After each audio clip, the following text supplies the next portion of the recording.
வனதுர்க்கை அம்மனோட ஆற்றலையும் தலப்புராணமும் தெரிஞ்சுக்கணுமா? அப்போ இந்த வீடியோ ஃபுல்லாக பாருங்கள். எங்கள் மாமியாரோட இஷ்ட தெய்வங்க. எங்கள் அத்தை நாங்கள் எப்போ வந்தாலும் இங்கே கூட்டிகிட்டு வந்துடுவாங்க. எனக்கும் என்னன்னு தெரிலங்க, பர்சனலாகவே எனக்கு ரொம்ப பிடிச்சி போச்சுங்க.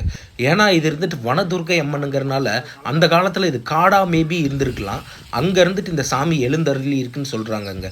அதே மாதிரி இப்போ இருந்துட்டு பார்த்திங்கன்னா அது எல்லாமே விவசாய பூமியாக மாறிடுச்சு.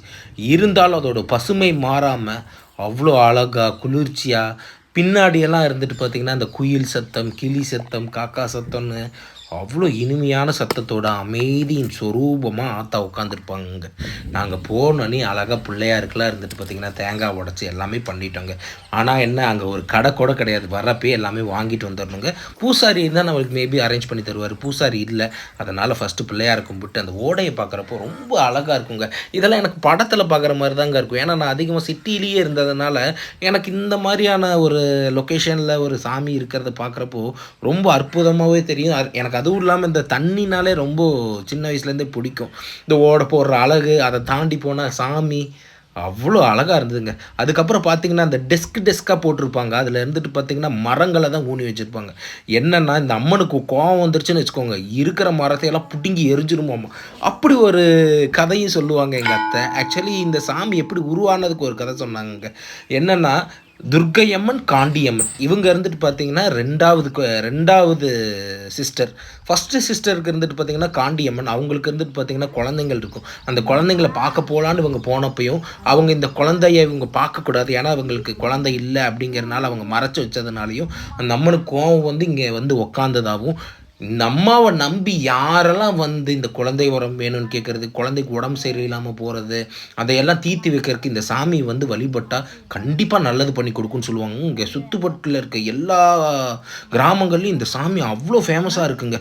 நான் இதை பற்றி தெரிஞ்சுக்கிட்டது ரொம்ப சந்தோஷமாக இருந்துச்சுங்க. எங்கள் அத்தைக்கு இருந்துட்டு பார்த்தீங்கன்னா எங்கள் அத்தை கூட பிறந்தவங்க 5 பேருமே இருந்துட்டு பார்த்தீங்கன்னா பொம்பளை பிள்ளைங்க. அதே மாதிரி இருந்துட்டு பார்த்தீங்கன்னா அவங்களுக்கு பிறந்த குழந்தைங்களும் இருந்துட்டு பார்த்தீங்கன்னா பூரா பொம்பளை பிள்ளைங்க தாங்க. ஒரு பையன் 2 பையன் அங்கங்கே அப்படி தான் இருப்பாங்க. அதனால இவங்களுக்கு எல்லாமே ஆம்பளை பசங்க மேலே இருந்துட்டு அவ்வளோ கிரேஸாக இருப்பாங்க. ஆம்பளை பையன் பெற்றா என்ன பண்ணணும்னு எங்கள் அம்மாட்ட வந்து கேட்டால் தான் தெரியும். இருந்தாலும் அந்த கிரேஸ் மாறாமல் இந்த சாமிகிட்ட வந்து கேட்பாங்களாம். அதே மாதிரி இந்த துர்க்கையம்மன் உங்களுக்கு ஆம்பளை பையன் தான் பிறக்கும் அப்படின்னு சொல்லி பூ கொடுத்ததாகவும் எங்கள் அத்தை சொன்னாங்க. அதனால் தம்பியை கூட்டிகிட்டு வந்து அவங்க காலடியிலேயே போட்டு அவங்க என்னெல்லாம் வேணும்னு நினச்சாங்களோ வேண்டி ரொம்ப சந்தோஷப்பட்டாங்க. ஆக்சுவலி நான் எல்லாமே ஷார்ட்ஸ் வீடியோவாக தான் போடுவேன். இந்த வீடியோ எனக்கு லாங் வீடியோவாக போடணும்னு தோணுது.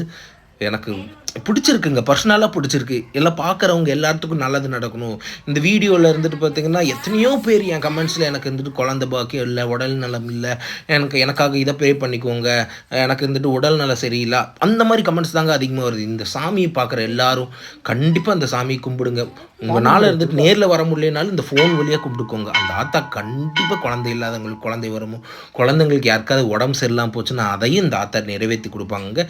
கீரனூரில் இருக்குங்க. ஆக்சுவலி இருந்துட்டு பார்த்தீங்கன்னா பழனிக்கு பக்கத்தில் கீரனூர்னு ஒரு ஊர் இருக்குது. அந்த ஊரில் தாங்க இந்த அம்மா எழுந்தருளி இருக்காங்க. நாங்கள் இருந்துட்டு எங்களுக்கு இந்த குழந்தையை கொடுத்ததுக்கு ரொம்ப நன்றின்னு விழுந்து வணங்கிட்டாங்க. ஓகேங்க, பாய்ங்க.